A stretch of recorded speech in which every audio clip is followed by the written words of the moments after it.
Welcome back my fellow CK3 rulers. Today, just as I did with my Hungary video, today we'll be covering the event chain pertaining to the Mongol invasion.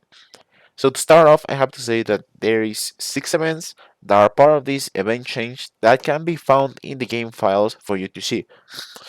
So the event that starts up of this change is the event where the Temujin spawns on the map. Normally this spawns either in the 1200s, the beginning of the 1200s, if the Mongol invasion setting is set to historical, and can happen at a random time if selected in the setting to random.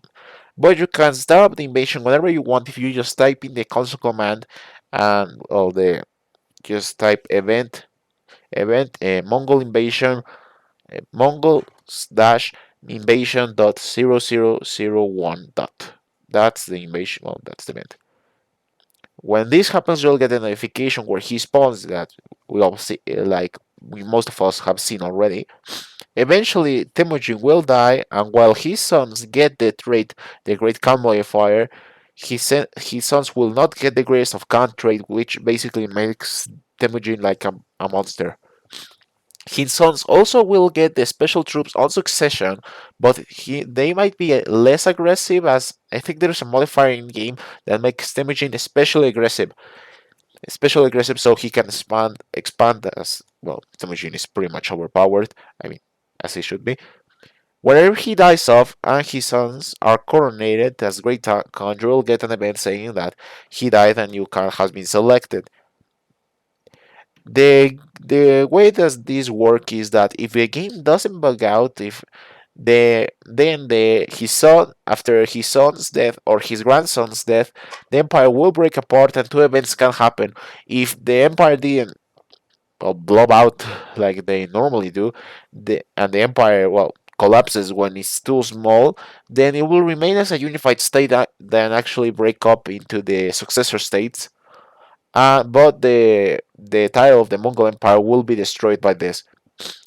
If the empire actually blobbed out of existence, like most of the time they do, the empire breaks apart. Then the successor states will actually appear depending what regions the Mongol Empire reach in the borders. The successor states are the Chagatai, which can appear in the Central Asian region, in the region of Turan, the Ikhanate that appears in the Middle East and the Persian region, the Black Horde in the region of India, the Golden Horde in the region in the Russian region and the Khazaria region, so all like the Caucasus and all that.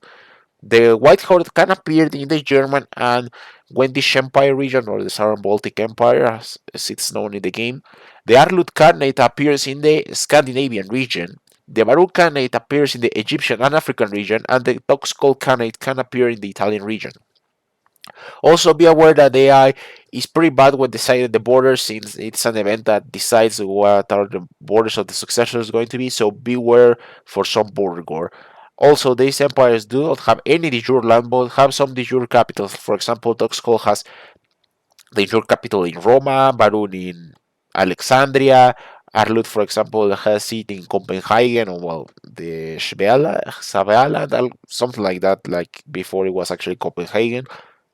For example, the White Horde has it in Prague, the Black Horde has it in Delhi, and the others have also in other de jure capitals. But like I said before, they do not have any de jure land.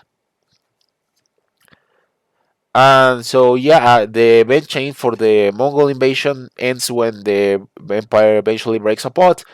So I hope you enjoyed this short video than usual. Leave a like, subscribe, comment down below, as this helps my videos reach a wider audience. This was Effectus Expert, signing off.